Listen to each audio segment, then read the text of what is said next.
Time now for our focus report.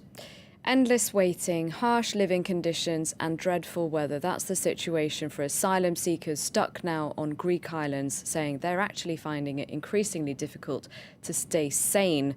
A number of them have developed mental problems, and our reporters have followed a team from Médecins Sans Frontières, or Doctors Without Borders, on the island of Samos as they try to help people deal with those problems. François Vibourg reports.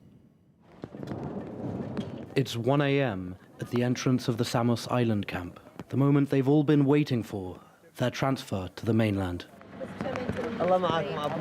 These 28 refugees, mostly Syrians, are finally leaving the camp, but until the very last moment, they fear having to remain on this island, which they curse. On their way to the port, their complaints remain cautious.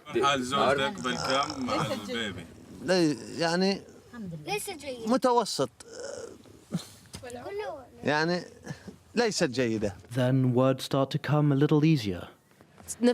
I'm mentally tired. When they told me I could be transferred, I said, yes, I'll go anywhere.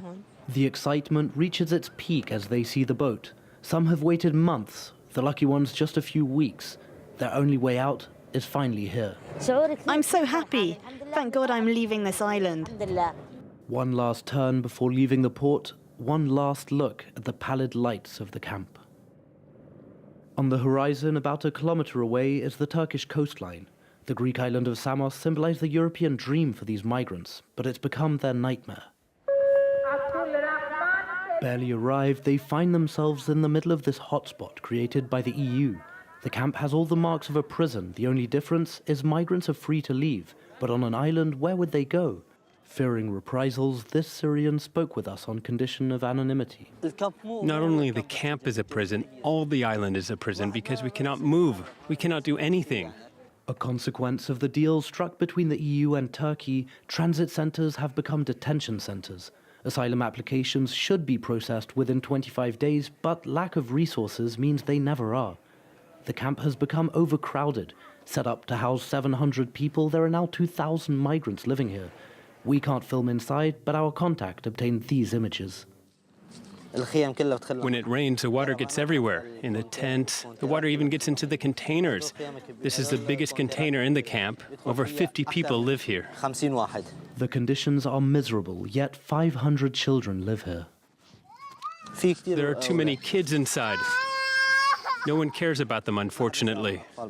This situation is responsible for the deterioration of the migrants' mental health.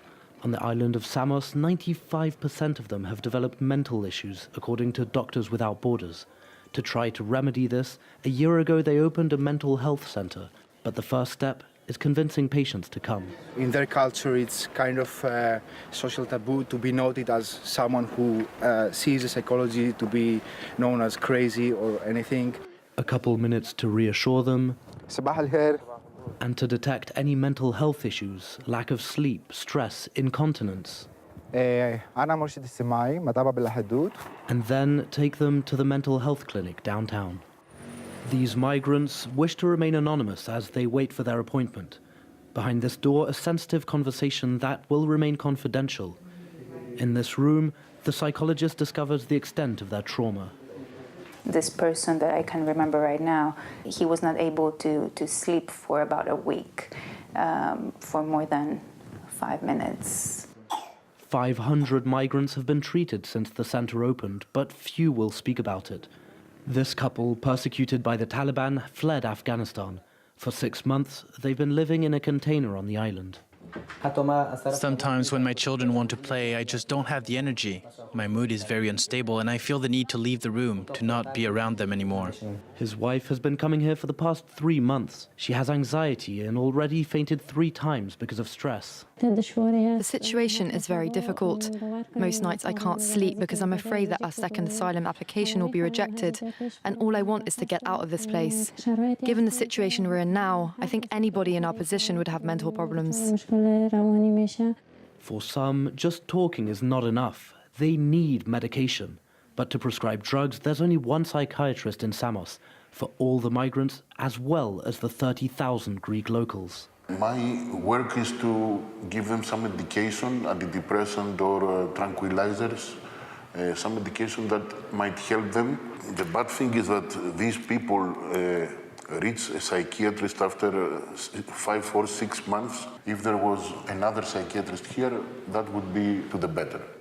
Once a week, he leaves his office Sit down, please. and volunteers at the hospital.